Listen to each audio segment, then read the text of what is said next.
We're at day 2 of the Arab International Cybersecurity Summit in Bahrain, and I'm here today with Nick Frost from CRMG.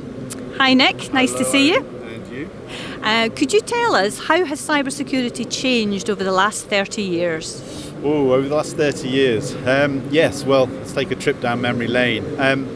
Well, certainly we've shifted from this sort of notoriety-based approach. So in other words, hackers trying to gain a recognition in the underground networks, if you like, and societies. And about 20 years ago, it shifted to more of a financially driven criminal element.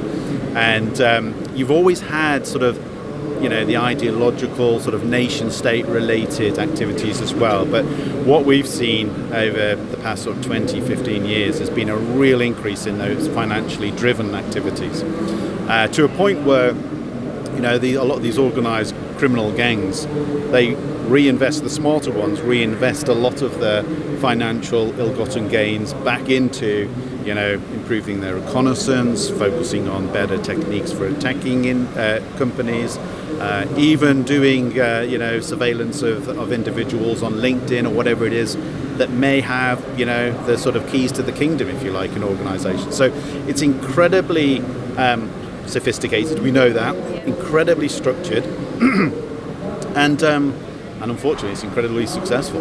Nick, what's the value of transitioning to a risk-based approach? Oh, it's huge. I mean, and it's absolutely the way organisations now have to go.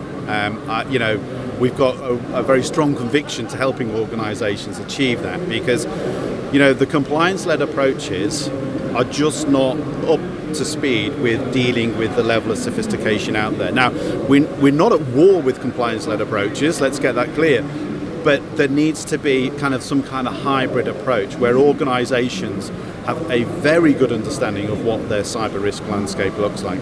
It's a little bit like sometimes, if you went into the doctors and they gave you the medicine without diagnosing, the potential ailments.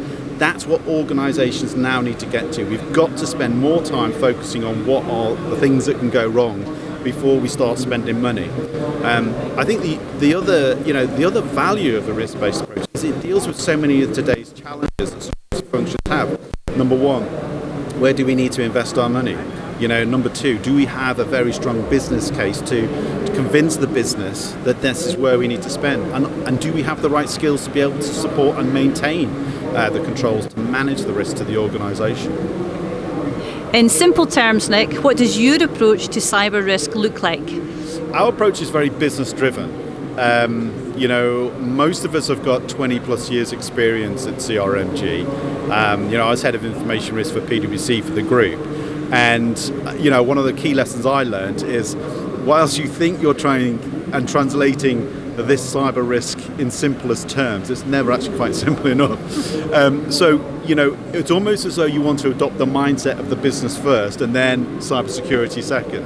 So one of the things that we work very hard with in our approach, in our methodology, in our tooling, is to be able to convey what risk looks like in terms of business consequences. And it could be measuring reputational impact in financial terms as well as non-financial terms.